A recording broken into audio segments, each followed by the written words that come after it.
నేను మీ శిరీష.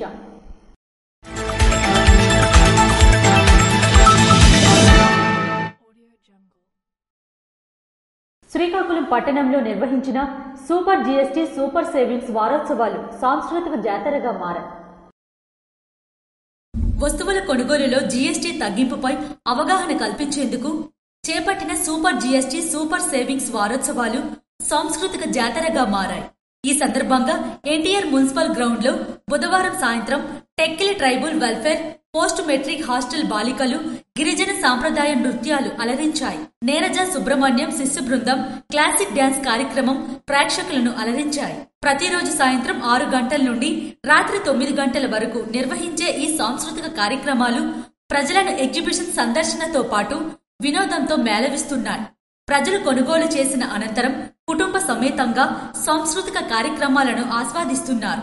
ఈ నెల 15న గిరిజన జానపద నృత్యాలతో ప్రేక్షకులను అలరించాయి. 16వ తేదీన నీరజ సుబ్రహ్మణ్యం బృందంచే సాంస్కృతిక కార్యక్రమాలు తప్పిడిగుళ్ళు వంటి ప్రదర్శనలు నిర్వహించనున్నారు. అక్టోబర్ 19 వరకు ప్రతిరోజు విభిన్న సాంస్కృతిక ప్రదర్శనలు కొనసాగనున్నాయని నిర్వాహకులు తెలిపారు.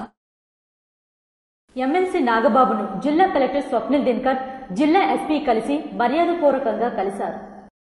శాసన మండలి సభ్యులు కొనిదెల నాగబాబును జిల్లా కలెక్టర్ స్వప్నిల్ దినకర్, జిల్లా ఎస్పీ కేవి మహేశ్వర్ రెడ్డి మర్యాదపూర్వకంగా కలిసి పుష్పగుచ్చం అందజేశారు. గురువారం శ్రీకాకుళం నగరంలో పర్యటన సందర్భంగా ఆర్టీసీ కాంప్లెక్స్ సందర్శించిన అనంతరం శాసన మండలి సభ్యులు ఆర్ఎండ్బి అతిథి గృహానికి చేరుకున్నారు. ఈ సందర్భంగా జిల్లా కలెక్టర్ స్వప్నిల్ దినకర్, జిల్లా ఎస్పీ కేవి మహేశ్వర్ రెడ్డిలు పుష్పగుచ్చాలను అందజేసి మర్యాదపూర్వకంగా కలిశారు. అనంతరం జిల్లా విషయాలపై చర్చించారు. నందన నిమజ్జన ఉత్సవాలు సంబరాలు చేసుకుంటున్న నేపథ్యంలో గోడ కూలి ఇద్దరి పరిస్థితి విషమంగా మారింది.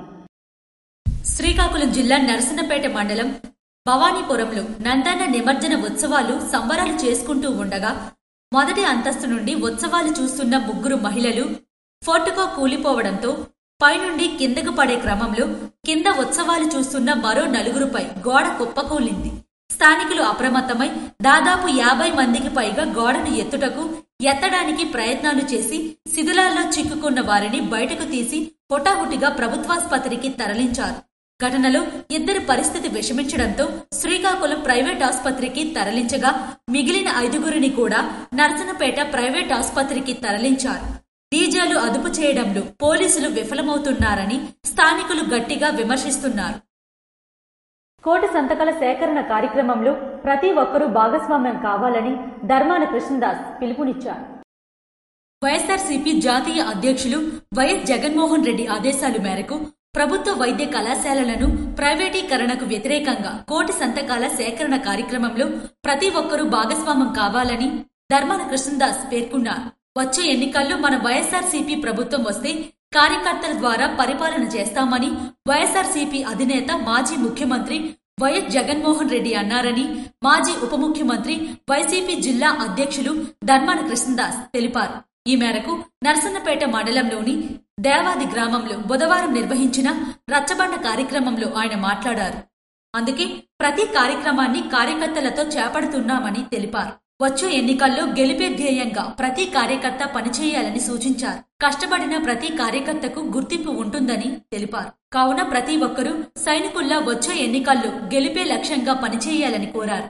ఈ కార్యక్రమంలో పార్లమెంట్ సమన్వయకర్త మాజీ స్పీకర్ తమ్మనేని సీతారాం, యువ నాయకులు ధర్మాన కృష్ణ చైతన్య, ఎంపీపీ ఆరంగి మురళీధర్, జడ్పీటీసీ చింతు రామారావు, రాష్ట్ర పొందర కురుకులాల విభాగం అధ్యక్షులు రాజాపు అప్పన్న, నియోజకవర్గ పంచాయతీరాజ్ అధ్యక్షులు బగ్గు రమణయ్య, నియోజకవర్గ బూత్ కమిటీ అధ్యక్షులు తదితరులు పాల్గొన్నారు.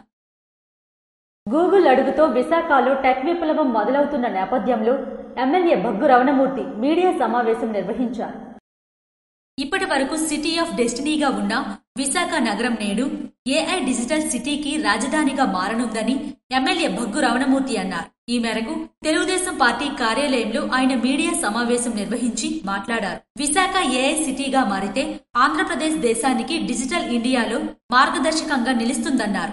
సాంకేతిక రంగం ఒక రాష్ట్ర భవిష్యత్తును ఎలా మార్చగలదో హైదరాబాద్ ముఖ్య ఉదాహరణ అన్నారు. చంద్రబాబు దూరదృష్టితో మైక్రోసాఫ్ట్ సంస్థను హైదరాబాద్ కు తీసుకురావడంతో హైదరాబాద్ అభివృద్ధికి ఒక గేమ్ చేంజర్ మారిందన్నారు. రాష్ట్ర ఆర్థిక రూపురేఖలు మారతాయన్నారు. మైక్రోసాఫ్ట్ వచ్చిన తరువాత అక్కడ యువతకు ఉద్యోగాలు వచ్చాయన్నారు. ఐటీ కంపెనీలు రావడంతో టెక్ రంగానికి మార్గదర్శిగా హైదరాబాద్ నిలిచిందన్నారు. దీంతో హైదరాబాద్ గా మారిందన్నారు. Data centre, Google data centre మన విశాఖపట్నం రావడం ఉత్తరాంధ్ర అభివృద్ధికి ఇది ఒక దిక్సూచి. అలాగే ఈ రాష్ట్రానికి, ఈ దేశానికి ఒక గర్వకారణం. అమెరికా తర్వాత ఇంత పెద్ద డేటా సెంటర్ రావడం అనేది, పెట్టడం అనేది విశాఖపట్నం గూగుల్ సంస్థ. ఆవేళ హైదరాబాద్ లో ఏదైతే మైక్రోసాఫ్ట్ వచ్చిందో, ఆ మైక్రోసాఫ్ట్ వచ్చిన తర్వాత చాలా సాఫ్ట్వేర్ కంపెనీలు హైదరాబాద్ వచ్చి హైదరాబాద్ సైదరాబాద్ గా హైటెక్ హబ్ గా మారింది. ఈవేళ ఈ గూగుల్ సంస్థ ద్వారా ఏఐ గా అభివృద్ధి చెందింది మన విశాఖపట్నం. అంటే ఇంతవరకు విశాఖపట్నాన్ని ఒక ఏఐ సంస్థగా ప్రపంచ పటంలోకి వెళ్తుందంటే అది చెప్పుకోవాల్సిన విషయం. దీని ద్వారా ఇవాళ ప్రత్యక్షంగా, పరోక్షంగా వేల మందికి, లక్షల మందికి ఉపాధి కలుగుతుంది. గూగుల్ సంస్థ విశాఖలో 87,500 కోట్ల పెట్టుబడి పెట్టి సౌత్ ఏషియాలోనే అతి పెద్ద డేటా సెంటర్ క్లస్టర్ ను నిర్మించబోతుందన్నారు. ఇది రాష్ట్రాభివృద్ధిలో ఒక మైలురాయిగా మారనుందన్నారు. సీఎం చంద్రబాబు, మంత్రి నారా లోకేష్ ఆర్థిక దూరదృష్టితో, పారదర్శక విధానాలతో వివిధ రాష్ట్రాలు, సింగపూర్, అమెరికా వంటి వివిధ దేశాల్లో పర్యటించి పెట్టుబడిదారులకు నమ్మకం కల్పిస్తున్నారన్నారు. హైదరాబాద్ లో మైక్రోసాఫ్ట్ రావడంతో టెక్ అభివృద్ధికి ఎలా గేమ్ చేంజర్ అయిందో, అలా ఇప్పుడు గూగుల్ విశాఖకు రావడం ఆంధ్రప్రదేశ్ భవిష్యత్ అభివృద్ధికి గేమ్ చేంజర్ మారనుందన్నారు. ఏపీ యువతకు ఐటీ రంగంలో 5 లక్షల ఉద్యోగాలు కల్పించడమే లక్ష్యంగా కూటమి ప్రభుత్వం, మంత్రి నారా లోకేష్ పనిచేస్తున్నారన్నారు. ఐటీ పాలసీ ద్వారా కీలక నిర్ణయాలు ప్రభుత్వం తీసుకురావడం ద్వారానే విశాఖకు నేడు గూగుల్, యాక్సెంచర్, కాగ్నిజెంట్ వంటి సంస్థలు పెట్టుబడులు పెడుతున్నాయన్నారు. రాష్ట్రంలో వేగంగా నిర్ణయాలు తీసుకునే సీఎం చంద్రబాబు పాలన ఉండడంతోనే జాతీయ స్థాయిలో కొత్తగా ఏ కార్యక్రమం ప్రారంభించినా మొదట ఏపీకి వెళ్లాలని ప్రధాని మోడీ సూచించారని ఎమ్మెల్యే బగ్గు రమణమూర్తి పేర్కొన్నారు. అనంతరం నాయకులు, కార్యకర్తలతో కలిసి బాణసంచా కాలుస్తూ సంబరాలు జరిపారు. ఈ కార్యక్రమంలో యువ నాయకురాలు బగ్గు అర్చన మరియు మండల, పట్టణ నాయకులు, కార్యకర్తలు తదితరులు పాల్గొన్నారు. శ్రీకాకుళం నగరంలో ఎస్సీ, ఎస్టీ, బీసీ సంక్షేమ హాస్టళ్లను సిపిఎం ప్రతినిధి బృందం పర్యటించింది. రాష్ట్ర ప్రభుత్వ సంక్షేమ హాస్టల్లో సంక్షేమం లేదని, హాస్టల్లో మౌలిక వసతులు లేక విద్యార్థులు దుర్భరమైన జీవితాలు అనుభవిస్తున్నారని సిపిఎం జిల్లా కార్యదర్శి డి గోవిందరావు, సిపిఎం పార్టీ నగర కన్వీనర్ ఆర్ ప్రకాష్ రావులు ఆవేదన వ్యక్తం చేశారు. గురువారం శ్రీకాకుళం నగరంలోని ఎస్సీ, ఎస్టీ, బీసీ సంక్షేమ హాస్టళ్లు సిపిఎం ప్రతినిధి బృందం పర్యటించింది. ఈ సందర్భంగా విద్యార్థులు అనేక సమస్యలను సిపిఎం ప్రతినిధి బృందం దృష్టికి తీసుకువచ్చారు.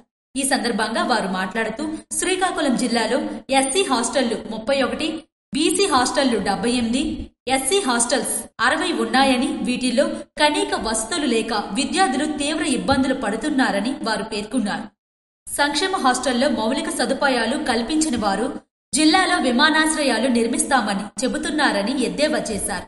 శ్రీకాకుళంలో హాస్టళ్లు డ్రైనేజ్ వ్యవస్థ లేక మురికి కూపాల్లో దోమలతో విద్యార్థులు సాహసం చేస్తున్నారని, దీనివలన విద్యార్థులు అనారోగ్యం పాలవుతున్నారని వారు ఆవేదన వ్యక్తం చేశారు. ఎస్టీ హాస్టల్లో విద్యార్థులకు రూములు లేవు, గ్రౌండ్స్, ఫస్ట్ ఫ్లోర్లో ఒక్క హాల్ ఉన్నాయని, అందులోనే 200 మంది విద్యార్థులందరూ సామూహికంగా నిద్రించడం, భోజనం చేయడం, చదువుకోవడం అయితే విద్యార్థుల చదువులు ఎలా సాధ్యమవుతుందని ప్రశ్నించారు. ప్రభుత్వం ఎప్పుడూ సంక్షేమమని గొప్పలు చెప్పుకోవడం తప్ప హాస్టల్ విద్యార్థుల పట్ల నిర్లక్ష్యంగా వ్యవహరిస్తుందని, సంక్షేమ హాస్టల్లో సంక్షేమం కొరవడిందని విమర్శించారు. రాష్ట్ర ప్రభుత్వం పెరిగిన ధరలకు అనుగుణంగా మెనూ ఛార్జీలు పెంచాలని, మురికి కోపాలు లేకుండా నీరు పారే విధంగా డ్రైనేజీ వ్యవస్థను ఏర్పాటు చేయాలని, మంచినీటి సౌకర్యం కల్పించాలని ప్రభుత్వాన్ని డిమాండ్ చేశారు.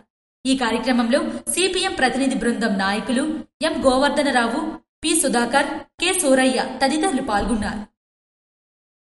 పార్టీ బలోపేతానికి కార్యకర్తలు కృషి చేయాలని ధర్మాన కృష్ణదాస్ పిలుపునిచ్చారు. ప్రభుత్వ వైద్య కళాశాలలు ప్రైవేటీకరణపై ముఖ్యమంత్రి నారా చంద్రబాబు నాయుడు చేస్తున్న కుట్రలను తిప్పికొట్టేందుకు వైఎస్సార్ కాంగ్రెస్ పార్టీ శ్రేణులు ప్రజలతో కలిసి ఉద్యమించాలని వైఎస్సార్సీపీ శ్రీకాకుళం జిల్లా అధ్యక్షులు మాజీ ఉప ముఖ్యమంత్రి ధర్మాన కృష్ణదాస్ పిలుపునిచ్చారు. టెక్కిలి నియోజకవర్గం సంతబొమ్మాలి మండలం పాలబొంతు గ్రామంలో వైఎస్సార్సీపీ నిర్వహించిన కోటి సంతకాల సేకరణ కార్యక్రమంలో ఆయన ముఖ్య అతిథిగా పాల్గొన్నారు. ఈ సందర్భంగా ఆయన మాట్లాడుతూ ప్రైవేటీకరణతో పేద విద్యార్థులు డాక్టర్లు అయ్యే అవకాశాలను, గ్రామీణ ప్రజలకు అందుబాటులో ఉన్న నాణ్యమైన ప్రభుత్వ వైద్య సేవలను టీడీపీ ప్రభుత్వం దూరం చేస్తుందన్నారు. పేదలకు అన్యాయం చేసే ఈ నిర్ణయానికి వ్యతిరేకంగా వైఎస్సార్సీపీ చేపట్టిన కోటి సంతకాల సేకరణలో ప్రజలు ఉత్సాహంగా పాల్గొనాలని ధర్మాన కృష్ణదాస్ పేర్కొన్నారు. ఈ సందర్భంగా ఆయన పార్టీ సంస్థాగత బలోపేతంపై ముఖ్య నాయకులు, కార్యకర్తలతో సమీక్ష నిర్వహించారు. గ్రామం నుంచి రాష్ట్ర స్థాయి వరకు వివిధ కమిటీలతో ఎవరెవరిని పంపాలనే అంశాలపై చర్చించారు.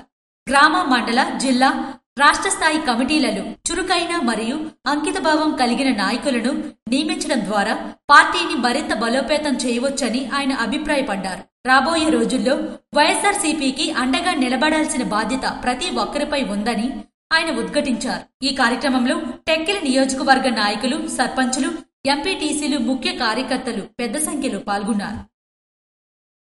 నర్సనపేట మండలంలోని భవానీపురంలో నందన నిమజ్జన ఉత్సవాల్లో జరిగిన ఘటనపై ఎమ్మెల్యే భగ్గు రవణమూర్తి స్పందించారు. శ్రీకాకుళం జిల్లా నర్సనపేట మండలంలోని భవానీపురంలో నందన నిమజ్జన ఉత్సవాల్లో సంబరాలు చేసుకుంటూ ఉండగా మొదటి అంతస్తు నుండి ఉత్సవాలు చూస్తున్న ముగ్గురు మహిళలు ఫోటోకో కూలిపోవడంతో పైనుండి కిందకు పడే క్రమంలో కింద ఉత్సవాలు చూస్తున్న మరో నలుగురుపై గోడ కుప్పకూలింది. స్థానికులు అప్రమత్తమై దాదాపు 50 మందికి పైగా గోడను ఎత్తడానికి ప్రయత్నాలు చేసి శిథిలాల్లో చిక్కుకున్న వారిని బయటకు తీసి హుటాహుటిగా ప్రభుత్వాసుపత్రికి తరలించారు. ఘటనలో ఇద్దరు పరిస్థితి విషమించడంతో శ్రీకాకుళం ప్రైవేట్ ఆసుపత్రికి తరలించగా మిగిలిన 5గురిని కూడా నర్సన్నపేట ప్రైవేట్ ఆసుపత్రికి తరలించారు. ఘటనపై స్థానిక ఎమ్మెల్యే స్పందించి ఘటనా స్థలాన్ని పరిశీలించి ఆసుపత్రికి వెళ్లి గాయపడిన వారిని పరామర్శించి సిబ్బందితో మాట్లాడి మెరుగైన వైద్యం అందించాలని ఆదేశించారు. రాత్రి ఏదైతే గౌరీ ఉత్సవాల సందర్భంగా జరిగినటువంటి అపశృతి యాక్సిడెంట్ అంది చాలా దురదృష్టకరం. ఒక పక్క పాత భవనమైన వల్ల ఈ డీజే సౌండ్కి కంపించడం, దానివల్ల కుప్ప కూలిపోయింది. ఆ కుప్ప కూలిపోయినప్పుడు 7గురు దాని కింద పడి దెబ్బలు తగలడం, వాళ్ళకి హాస్పిటల్లో కలిపి పరామర్శించడం జరిగింది. వాళ్ళకి కావలసిన వైద్య సదుపాయం, వాళ్ళకి కావలసిన విధంగా అన్ని సహకారాలు అందిస్తాం. ఎవరైతే ఈవేళ ఈ క్షతగాత్రులు ఉన్నారో వాళ్ళకి ధైర్యం చెప్పాం. వాళ్ళకి అన్ని విధాలుగా ప్రభుత్వ పరంగా ఆదుకుంటామని. ఏదైతే ఆరోగ్యశ్రీ వర్తిస్తే ఆరోగ్యశ్రీ ద్వారా, లేదు ఆరోగ్యశ్రీ వర్తించకపోతే చీఫ్ మినిస్టర్ రిలీఫ్ ఫండ్ ద్వారా వాళ్ళకి వైద్యం అందిస్తాం. వాళ్ళ కుటుంబాలు కలిపి ధైర్యం చెప్తున్నాను. రాష్ట్ర Kalinga development corporation chairman Krishnam Naidu TDP కార్యాలయంలో మీడియా సమావేశం నిర్వహించారు. కూటమి ప్రభుత్వం గత 16 నెలల నుండి జోడెద్దుల బండిలా సంక్షేమము, అభివృద్ధి పాలనతో ముందుకు సాగుతూ ఇచ్చిన హామీలన్నింటితో పాటు సూపర్ 6 సూపర్ హిట్ గా అమలు చేస్తూ అన్ని వర్గాల ప్రజలకు ఆమోదయోగ్యమైన పాలన కొనసాగిస్తున్న ముఖ్యమంత్రి పాలన దక్షతను చూసి వార్వలేని వైఎస్సార్సీపీ పార్టీ నేతలు ప్రజలలో అపోహలు కలిగించేందుకు చేస్తున్న దుష్ప్రచారం ప్రజలు అసహించుకుంటున్నారని రాష్ట్ర Kalinga development corporation chairman Rananki Krishnamnaidu అన్నారు. ఈ సందర్భంగా ఆయన మీడియా సమావేశం నిర్వహించి మాట్లాడారు.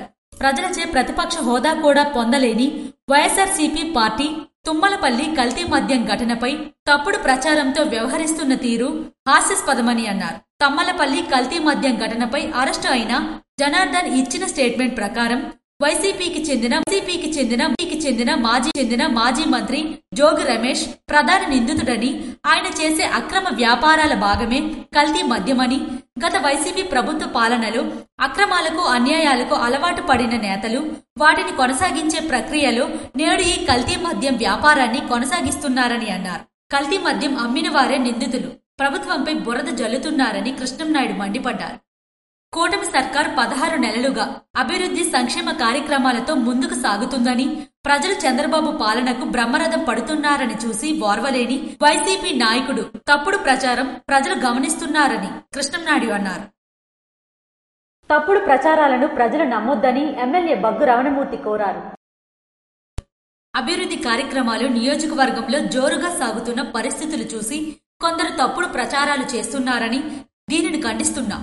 నర్సన్నపేట శాసనసభ్యులు బగ్గు రమణమూర్తి ఈ సందర్భంగా ఆయన మాట్లాడుతూ, సత్రాం గ్రామంలో మురుగునీటి కాలువలను అడ్డగించి కాలువలో రాళ్లు, వాటిపై రేకుల షెడ్డు నిర్మాణానికి ప్రయత్నించి డ్రైనేజీ వ్యవస్థను ధ్వంసం చేశారు. దీనివలన మురుగునీరు కాలువలో మాత్రమే కాకుండా వెనుక వీధిలో రోడ్డుపై నిల్వ ఉండిపోయి అపరిశుభ్ర వాతావరణం ఏర్పడింది. గ్రామస్తుల అభ్యర్థన మేరకు డ్రైనేజీ వ్యవస్థ మెరుగుపరిచి రోడ్ల మీద నిల్వ నీరు ఉండకుండా, ప్రజలు ఎటువంటి అనారోగ్య సమస్యల బారిన పడకుండా సమస్యలు పరిష్కరించడమే లక్ష్యంగా కొందరు ఆక్రమణలు తొలగించడం జరిగిందన్నారు. కొంతమంది మహిళలు కాలువకు అడ్డంగా అక్రమంగా నిర్మించిన కొన్ని ఆక్రమణలను మండల తహసీల్దార్ మరియు పోలీసుల సహకారంతో తొలగించడం జరిగింది. దీనిని గత 3 రోజుల కింద జరిగిందని కొంతమంది వ్యక్తులు తప్పుగా చిత్రీకరించి ఏదో మీడియా ఛానల్లో వచ్చిందని ఎడిటింగ్ చేసి మరీ తప్పుడు ప్రచారాలు చేస్తున్నారని అన్నారు. ఫేక్ వార్తలు ప్రచారం చేస్తున్న వారిపై తగు చర్యలు తీసుకోవడం జరుగుతుందని అన్నారు. శ్రీ సూర్యనారాయణ స్వామివారిని శ్రీకాకుళం వాస్తవ్యులు పెంటయ్య, అన్నపూర్ణమ్మ దంపతులు దేవాలయంకు విచ్చేసి శ్రీ స్వామివారిని దర్శించుకున్నారు. ప్రత్యక్ష దైవం ఆరోగ్య ప్రదాత శ్రీ సూర్యనారాయణ స్వామివారిని గురువారం శ్రీకాకుళం వాస్తవ్యులు పెంటయ్య, అన్నపూర్ణమ్మ దంపతులు దేవాలయంకు విచ్చేసి శ్రీ స్వామివారిని దర్శించుకున్నారు. తదుపరి శ్రీ స్వామివారి దేవాలయం అన్నదాన పథకం నిమిత్తం 1,116 రూపాయల చెక్కును ఆలయ ప్రధాన అర్చకులు ఇప్పులి శంకర్ శర్మ మరియు ఆలయ పర్యవేక్షకులు అధికారి వెంకటరమణ, జూనియర్ అసిస్టెంట్ చక్రవర్తికి అందజేశారు. తదుపరి వారికి ఆలయ అర్చకులు వేద మంత్రాలతో ఆశీర్వదించారు. వారికి స్వామివారి ప్రసాదాలను, జ్ఞాపికను అందజేశారని డిప్యూటీ కమిషనర్ మరియు ఆలయ కార్యనిర్వహణ అధికారి కేఎన్విడి ప్రసాద్ తెలిపారు. గూగుల్ సంస్థ గూగుల్ ఏఐ హబ్ విశాఖపట్నంలో రాబోతున్న సందర్భంగా నారా లోకేష్ కి ఎమ్మెల్యే గౌత్ శిరీష కృతజ్ఞతలు తెలిపారు. కూటమి ప్రభుత్వం ప్రజలకు ఇచ్చిన హామీలను నెరవేరుస్తూ సంక్షేమ పథకాలు చేపడుతూనే ఆంధ్ర రాష్ట్ర ప్రజలు గర్వపడేలా ఈరోజు యువ నాయకులు నారా లోకేష్ ప్రపంచంలోనే అత్యంత ప్రతిష్టాత్మకమైన గూగుల్ సంస్థ గూగుల్ ఏఐ హబ్ ను విశాఖపట్నంలో రాబోతున్న సందర్భంగా నారా లోకేష్ కి ధన్యవాదాలు తెలియజేస్తూ, కూటమి ప్రభుత్వంలో మేము కూడా ఉన్నందుకు చాలా గర్వంగా భావిస్తున్నామని ఎమ్మెల్యే గౌత్ శిరీష పేర్కొన్నారు. అధికారంలోకి వచ్చినప్పటి నుంచి ప్రజలకిచ్చిన హామీలు, అలాగే రాష్ట్ర అభివృద్ధికి సంక్షేమ పథకానికి చేపడుతున్న ప్రతి ఒక్క విజయాన్ని మీ ముందుకి తీసుకొస్తూనే ఉన్నాం. అలాంటి విజయాలలో గర్వంగా ఈరోజు ఆంధ్ర రాష్ట్ర ప్రజలు, మరీ ముఖ్యంగా ఉత్తరాంధ్ర ప్రజలు చెప్పుకునే రీతిలో నిన్న మన యువ నాయకులు నారా లోకేష్ గారు సాధించిన ప్రపంచంలోనే అత్యంత ప్రతిష్టాత్మకమైన గూగుల్ టెక్ సంస్థ విశాఖలో రావడాన్ని నిజంగా ఈరోజు మేమందరం కూటమి ప్రభుత్వంలో ఉండడానికి చాలా గర్వకారణంగా మేము భావిస్తున్నాం. మా పలాస నుంచి దాదాపు 116 మంది మొన్న డిఎస్సిలో సెలెక్ట్ అయితే నిన్న వాళ్ళందరికీ ఒక ఆత్మీయ సమ్మేళనం చేపట్టాం. నిజంగా ఎమ్మెల్యే అయ్యాక రైతులకి మంచినీరు ఇచ్చినప్పుడు ఎంతటి సంతృప్తిని మేము చెందామో, నిన్న వారందరి మాటలు, వారి తాలూకు తల్లిదండ్రుల సంతోషం అంతే సంతృప్తి కలిగించింది. ఎస్, వీఆర్ ఇన్ కూటమి ప్రభుత్వం, we are in CBN and Nara Lokesh గారి టీంలో ఉన్నందుకు గర్వపడుతున్నాం. మోడీ గారి సహకారంతో ఈరోజు చంద్రబాబు నాయుడు గారు, పవన్ కళ్యాణ్ గారు, లోకేష్ గారు పడుతున్న శ్రమని మనం మీ అందరికీ చెప్పాలని, ముఖ్యంగా అత్యంత ప్రతిష్టాత్మక గూగుల్ టెక్ కంపెనీని ఉత్తరాంధ్రకు తీసుకొచ్చి ఉత్తరాంధ్ర యువత భవిష్యత్తు మీద ఈరోజు మీరు భరోసా కల్పించిన నారా లోకేష్ గారికి ప్రత్యేకంగా ఉత్తరాంధ్ర ప్రజాప్రతినిధిగా ధన్యవాదాలు తెలుపుకుంటున్నానండి. ఈ సందర్భంగా ఆమె పార్టీ కార్యాలయంలో మీడియా సమావేశం నిర్వహించి మాట్లాడారు. నిన్న జరిగిన డిఎస్సికి ఎంపికైన అభ్యర్థులతో ఆత్మీయ సమ్మేళనంలో ప్రభుత్వం వచ్చిన అతి కొద్ది నెలల్లోనే వేలాది మందికి ఉద్యోగం కల్పించినందుకు ఉద్యోగం పొందిన అభ్యర్థులు, వారి కుటుంబ సభ్యులు ఆనందం వ్యక్తపరుస్తుంటే అనిపించింది, ఇది కదా జాబ్ సాటిస్ఫాక్షన్ అంటే. కూటమి ప్రభుత్వంలో ఉన్నందుకు గర్వంగా ఉందని శాసనసభ్యులు గౌత్ శిరీష ఆనందం వ్యక్తం చేస్తూ కూటమి ప్రభుత్వానికి కృతజ్ఞతలు తెలియజేశారు. ఇవి ఈనాటి వార్తలు. మరిన్ని వార్తలతో మళ్ళీ కలుద్దాం. చూస్తూనే ఉండండి SS న్యూస్.